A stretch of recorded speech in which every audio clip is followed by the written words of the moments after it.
Hello बच्चों, कैसे हैं आप। आशा है सभी स्वस्थ और मस्त होंगे। आनंदम की कक्षा में आप सभी का स्वागत है।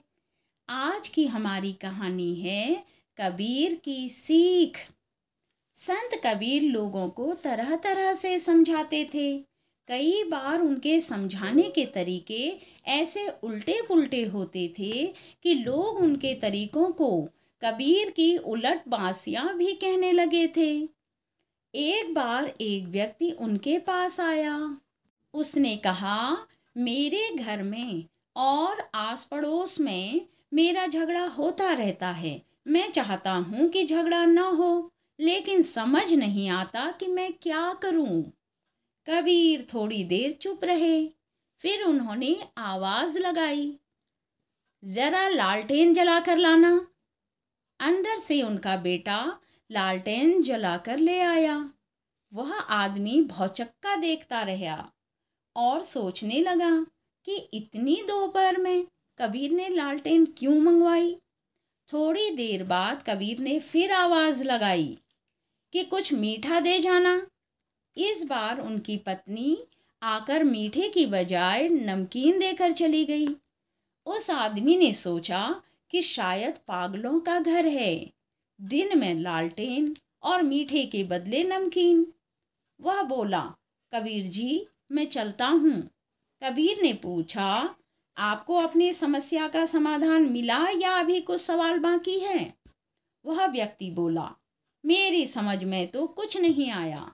कबीर ने कहा, जैसे मैंने लालटेन मंगवाई तो वे घर वाले मुझसे लड़ सकते थे।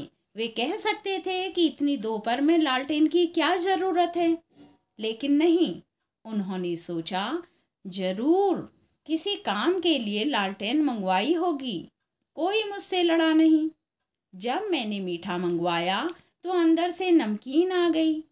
मैं यह सोचकर चुप रहा कि हो सकता है कि घर में कोई मीठी वस्तु न हो, इसलिए आपका सत्कार नमकीन से भी कर सकता हूँ।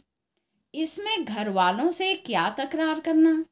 आपस में विश्वास हो तो जबरदस्ती तकरार न की जाए तो झगड़े की स्थिति ही नहीं आती। उस आदमी को हैरानी हुई। वह समझ गया कि कबीर ने उसे समझाने के लिए ही यह सब किया है। कबीर ने उसे समझाया कि घर और समाज में आपसी तालमेल और विश्वास से ही काम चलता है। एक से गलती हो तो दूसरा संभाल ले, और दूसरे से गलती हो तो पहला संभाल ले। यही खुशी का मूल मंत्र है। चलिए बच्चों, अब आप मुझे बताएंगे कि क्या आपका कभी अपने भाई बहन या किसी दोस्त से झगड़ा हुआ है, या फिर आप अपने माता पिता से नाराज हुए हैं। ऐसा क्यों हुआ था?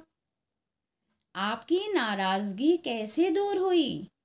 क्या आपकी नाराजगी सही थी या किसी गलत फहमी का शिकार हो गए थे? बच्चों, आपको यह कहानी कैसी लगी मुझे अवश्य बताइएगा। फिर नई कहानी लेकर मैं आपके समक्ष उपस्थित होती हूँ। तब तक के लिए ओके, बाय बाय।